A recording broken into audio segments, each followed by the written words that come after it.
Kanjeng Nabi itu kalau beramal sesuatu, beliau itu berusaha menyempurnakannya. Jadi bukan asal-asalan, bukan geradak-geradakan. Beliau tuh lebih mengutamakan kualitas daripada kuantitas. Mengutamakan kualitas, bukan kuantitas. Bukan banyaknya, tapi bagaimana bobotnya. Ini lebih penting. Kalau sekarang ini kalau terawih, mereka itu yang dipikir banyak-banyakannya. Orang sekarang kalau baca Quran yang dipikir banyak-banyakannya, tapi tidak pernah berpikir bagaimana kualitasnya. Tidak pernah bertanya bagaimana peningkatan bobotnya dan nilainya. Ini yang kurang. Ini yang kurang. Maka hendaknya kita berusaha. Terawih 20 rakaat bagus, mau nambah pun boleh. Tapi jangan sekedar jumlahnya yang kita jadikan sebagai ukuran, tapi kita jadikan nilainya. Ada khusyuknya, ada merasa hadir bersama Allah, ada di situ rasa ketika dibacakan Quran kita itu mungkin berdoa, ingat akhirat kita. Kita mungkin ketika mendengarkan Al-Quran, mendengar tentang neraka, kita takut, dan kita menangis kepada Allah dari takut kita kepada neraka. Ini yang harus kita usahakan. Ya. Kanjeng Nabi kalau beramal paling penting kualitasnya, bukan kuantitasnya. Nah, kita jangan terjebak kepada banyak-banyakan. Baca Quran, bilang terus, aku serawai kan, ya kan? Serawai juz, atau segini sudah khatam 2-3 kali, masya Allah, ya bagus. Tapi lebih bagus lagi kalau ditingkatkan, ada tadabbur, ada renungan, ada tangisan kepada Allah di saat baca Al-Quran tadi.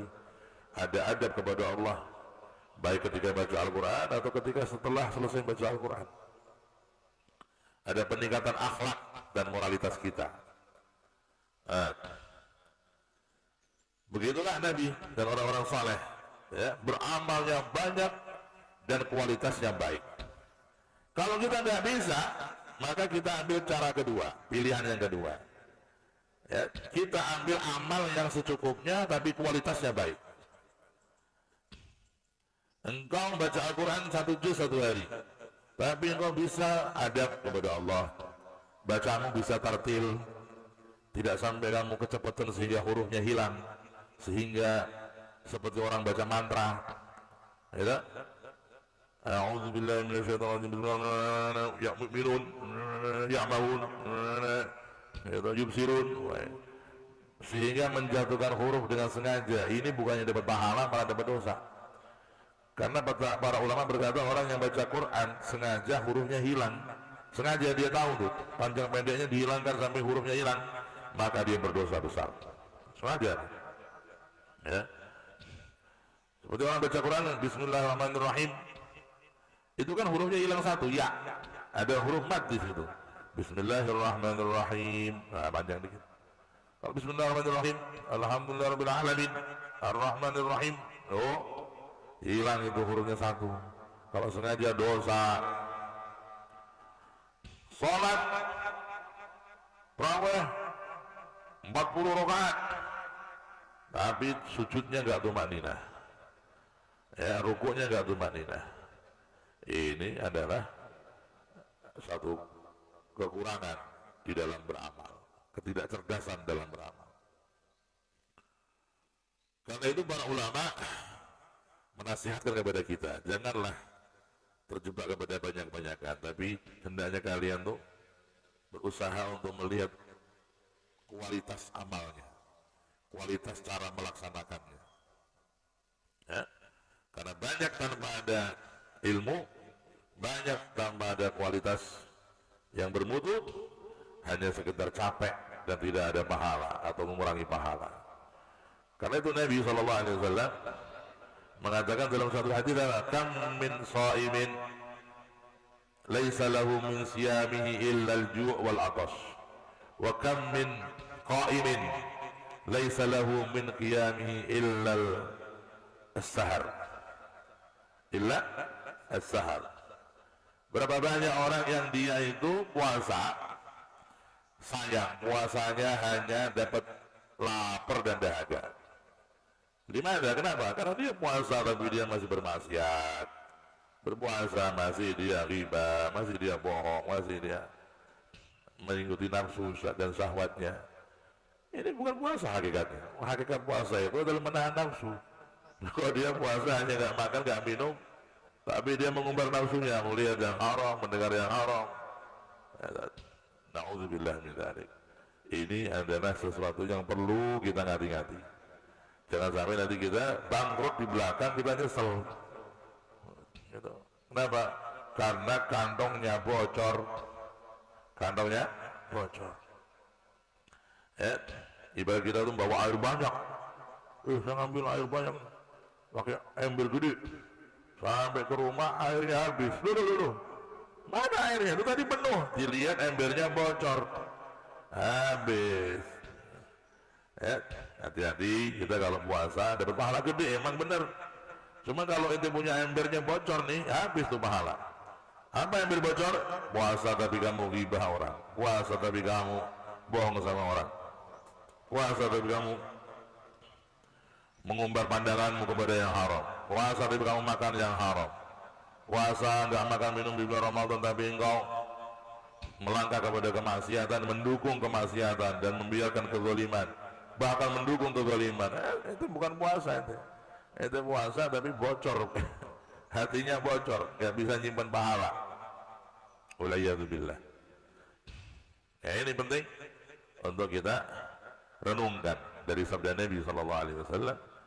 Janganlah kita menjadi dalam golongan ini. Berapa banyak yang puasa tapi hasilnya hanya dahaga dan lapar saja.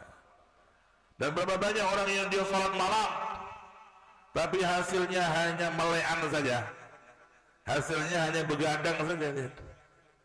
Sholat tarawih tapi sholat tarawihnya ngebut, tumak ninahnya nggak ada ketika rukuk dan sujud. Padahal jumhur ulama mewajibkan orang walaupun sholatnya sunnah, tumak ninah dalam sholat itu wajib walaupun sholatmu sunnah. Sholat tarawih kan sunnah, tapi kalau engkau dalam sholat tarawih yang sunnah tadi nggak tumak ninah, sholatmu nggak sah. Maka wajib tumak ninah di dalam sholat sunnah sekalipun. Ketika sujud tumak ninah, ketika rukuk tumak ninah, ketika duduk antara dua sujud tumak ninah. Jelas? Karena itu jangan sampai kita masuk dalam kategori ini. Berapa banyak orang yang bangun malam, sholat malam, tarawih, tapi dia hanya dapat melean, dapat begadangan, dapat kecapean, pahalanya hilang atau berkurang. Karena apa? Karena kita nggak memikirkan kualitasnya. Kanjeng Nabi Sallallahu Alaihi Wasallam memang beliau kalau sholat malam itu 11 rakaat. Mungkin nambah juga, karena Siti Aisyah menceritakan yang beliau lihat di rumah. Siti Aisyah itu bercerita Nabi kalau sholat malam gak lebih dari 11, karena Siti Aisyah melihat yang Nabi lakukan di rumah. Tapi Rasulullah sholat sunnah juga di luar rumah, di masjid. Rasulullah sholat di tempat lain. Karena itu tidak bisa menjadi dalil bahwa Siti Aisyah mengatakan Nabi sholat malam gak lebih dari 11 Ramadan atau tidak Ramadan, dijadikan dalil bahwa tarawih itu harus 11 dengan witirnya. Itu enggak dalil, ulama enggak menyepakati begitu. Karena Siti Aisyah menceritakan yang beliau lihat di rumah Nabi. Kalau di rumah beliau sholat malam itu 11 rakaat Ramadan maupun selain Ramadan. Beliau tidak lihat yang Nabi lakukan di luar rumah beliau, mungkin di masjid, mungkin di tempat lain. Malam sholat lagi Nabi, atau sebelumnya di rumah beliau sudah sholat di tempat lain. Maka Nabi sholatnya 11 rakaat di rumah Siti Aisyah. Itu pun Siti Aisyah cerita, fala tas'al an tulihinna wa husnihinna. Jangan kamu tanya bagaimana bagusnya sholat Nabi dan lamanya sholat Nabi. Allahumma sholli ala Muhammad. 11 rakaat bisa 2 jam 3 jam Nabi sholatnya. Allahumma sholli ala Muhammad.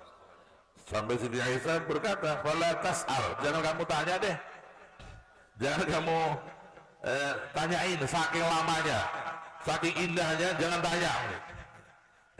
Fala tas'al an husnihinna wa tulihinna. Jangan kamu tanya bagaimana indahnya salat Nabi malam hari dan lamanya salat Nabi di malam hari. Begitu Nabi sallallahu alaihi wasallam. An husnihinna wa tulihinna. Bagusnya dan lamanya. Ono sing bagus tapi cepet, ono sing dawa tapi ora enak. Ya kan? Nah, Nabi itu sudah lama dan indah sholatnya sallallahu alaihi wasallam. Ya, di rumah beliau sendirian beliau sholat begitu. Menunjukkan Nabi itu menjaga kualitas, Ya, ini penting untuk kita renungkan supaya kita di tanggal 12 sampai ke belakang nanti meningkatkan kualitas. Ya, seperti kita kalau makanan, itu makan kerupuk satu baskom sama makan nasi pakai lauk kerupuk ada tempe ada sambal, milih mana? Kerupuk satu baskom atau gede segunung gini, ya kan? Makan kerupuk satu baskom atau nasi ada lauknya dikit, tempe tahu ada kerupuk dua, milih mana? Milih nasi. Duh, ini cuma satu piring, ya kan? Nasinya cukupan deh, ada lauknya dikit aja. Udah banyak kerupuk satu gunung satu baskom, habisin. Udah milih nasi aja. Ini kerupuk lagi kualitasnya apa lagi? Itu orang makan kerupuk satu sak, itu, itu mesti awalnya kurut, mesti. Itu makan kerupuk, itu lemes dia. Tapi kalau ini dia makan nasi, ada tempe, ada tahu, ada mungkin sate, ada telurnya, walaupun sedikit tapi berkualitas. Sedikit tapi ini banyak kerupuk satu sak, satu baskom menggunung, tapi nggak kualitas. Itu makanan sama dalam ibadah kita begitu. Jangan terjebak dengan selalu berpikir banyak. Tapi mulai tanggal ini kita mulai ada berpikir kualitas. Ya Allah, bagaimana kualitas salat saya ini? Bagaimana kualitas bacaan Quran saya ini? Bagaimana kualitas puasa saya ini? Nah, ya. Itulah yang perlu kita review, ya, perlu kita adakan muhasabah sebelum kita masuk separuh Ramadan, sehingga kita semakin meningkatkan nilai puasa kita dan menambahkan kualitas puasa kita kepada Allah Subhanahu wa ta'ala. Amin ya rabbal